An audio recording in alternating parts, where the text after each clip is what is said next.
One of the most important things in the credit card game is the points value, and I'm not sure that many of us understand the real implications of what that brings with it. One of the best examples to analyze something like this is the hotel credit cards because they offer some of the best and the worst redemptions. But if this is your first time to the channel, we're talking about credit cards, points, finances, and travel. And if this is something that interests you, please like this video, subscribe. If you have any questions or comments, leave them down below. I will get back to you as soon as I can. Credit card points value is an incredible topic. We talk about it all the time, but I'm not sure you understand the real implications of it. That's why, without any further ado, I want to jump to today's presentation. We have a few slides. We're going to analyze some numbers and we'll get back to wrap it up. To analyze this, I decided to start with the best and then give you some of the worst in order for you to get the magnitude of the importance of this issue. We're not going to compare different ecosystems here. We're not going to go to American Express versus Chase or anything like that. We're just going to stay into the Chase ecosystem, and this is all just for examples. We're first going to see everything that you could use in order to get points and transfer them to Hyatt, but we're gonna first analyze them as individual credit cards, and then we're gonna move on into combining these credit cards and then adding the hotel credit card into the mix and see what's the best case scenario and what's the worst. So we have the Sapphire Preferred, we have the Freedom Flex and the Freedom Unlimited, and of course the World of Hyatt credit card. We're not going to go into any details about these. We're not going to talk about their sign-up bonus or credits or anything like that. We analyzed this extensively in previous videos. If you want to pause this and watch these slides and analyze it yourself, free to do so. So we see that the return on spend on the Sapphire Preferred is 22% for the first year in order to hit that sign-up bonus, and that is $4,000 after in 3 months for 60,000 points. The return on spend for that would be 22%. Both the Freedom Flex and the Unlimited have the same sign-up bonus, 20,000 points or $200, depending how you're going to use this, after spending $500 in 3 months. And the return on spend for something like this is 45%. Now, for you to see a little easy here, let me have a parenthesis. The green in the maximum value is the sign-up bonus. The white is any credits the credit card may have, and what you're gonna get on the best case scenario to hit the sign-up bonus, the spending that you're gonna do is the blue. So that's the value you're gonna get with all the spending in order to hit the sign-up bonus. And when we go to the World of Hyatt, we're looking that to get that 30,000 points after spending 3,000 in 3 months, you're gonna get about 26.98, so almost 27% return on spend, which is incredible. But let's see what happens in the second year and every year after. For that, we always use the same example. We have 12,000 points equally spread between travel, restaurants, gas, and groceries, and we see that the return on spend for the Sapphire Preferred drops at 4%, the Freedom Flex 3.5%, 2.75 for the Freedom Unlimited, and 4.3% for the World of Hyatt. Let me explain here. The 4% on the Sapphire Preferred is with 1.25 cents per point, which is what it gives you through the portal. And Freedom Flex, Freedom Unlimited, on this example, we just give them 1 cent per point because we assume that we don't have the Sapphire Preferred. We don't transfer at this point. That's why you see 3.5 and 2.75. So we increase as we go the possibilities, right? On the next slide, we're gonna see what happens if we combine these credit cards, but still not transferred to Hyatt. We're gonna use it for 1.25 cents per point through the Chase portal.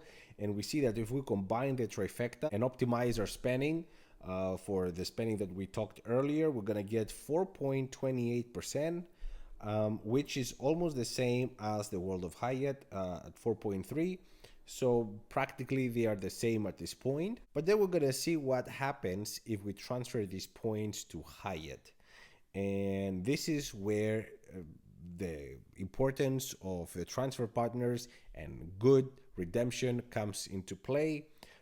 And you see that for the same kind of spending with these credit cards, we're looking at 7.61% return on spend and that's with 2 cents per point, which is transferring to Hyatt. But what happens if we don't have Hyatt and we have something that the points don't worth as much? We have many examples of that. Hilton is one of them. But on this example, I'm going to show IHG, because IHG has incredible hotels.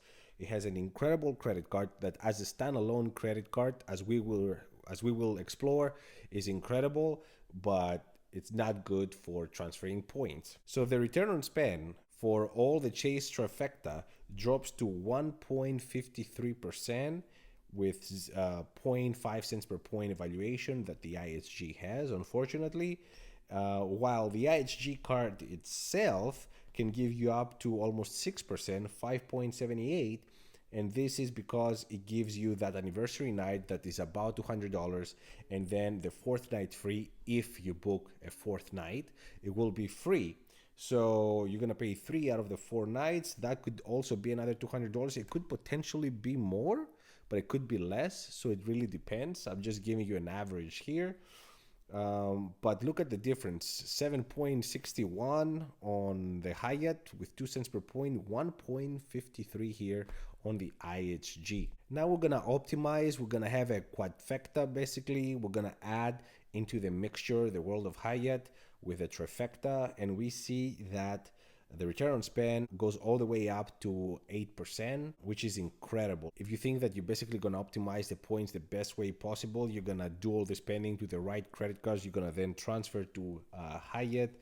And then on top of that, you have Hyatt, the credit card itself, that can give you upgrades depending where you travel at the time of the year. I myself have gotten a few upgrades with it.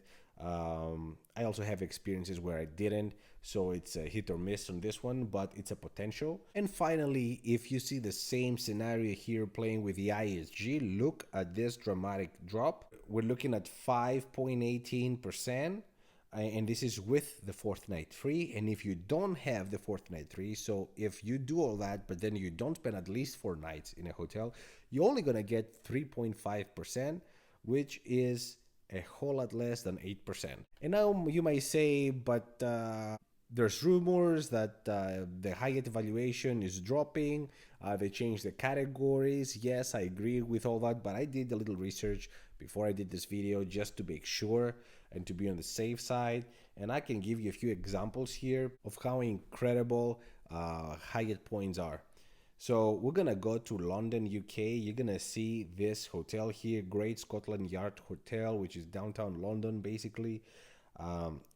3,341 pounds a night, and you could get that with 25,000 points, which is basically $250. What kind of evaluation is that? That's like 20x, 15x. It really is like 15x. We're gonna look at the Andes in London, and we see that it has 309 pounds a night, which is about $360, and you could get that for 20,000 points. And this is basically almost double. You're almost getting a 2x here, 1.8. In Los Angeles, you're gonna get 371 for a Hyatt Regency, and you could get that for 25,000 points. Now you have to keep in mind that it depends on the city, depends on the time of the year.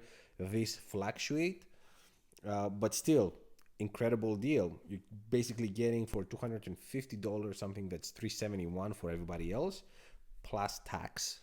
Keep that in mind. Viandas in New York, $611 a night, and you get it for 25,000 points.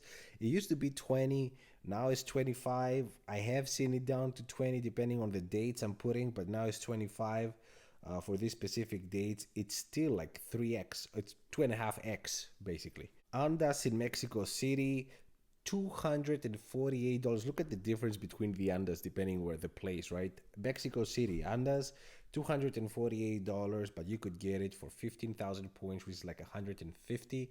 Again, almost double. So almost like 1.8 cents per point. Last but not least, my favorite Andas, the one in Costa Rica, the one I just went, $1,040, and it's for 23,000 points, which is 3,000 points more than I paid just a month ago.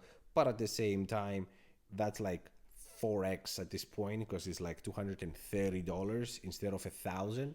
so it's over 4x. What becomes clear here is that it's important to have the nice trifecta to collect all these points. We're talking about this x, that x, whatever x. The problem is that when you transfer these points, you have to be very careful because yes, the IHG, for example, as a standalone credit card is incredible. I recommend it to everyone. The Hilton Aspire is probably my next credit card, but at the same time, I would never transfer points to it exactly because of this reason. Like these numbers I showed you here for the IHG, they would look exactly the same for the Hilton Aspire or the Hilton hotel chain. So yeah, try to make the best out of your points. But let me know what you guys think. What's the best redemptions you're getting? Typically, where are you getting them? Is it airlines? Is it hotels? Is it cashback? I don't know. You let me know. Thank you so much for watching. Until the next one. Ciao.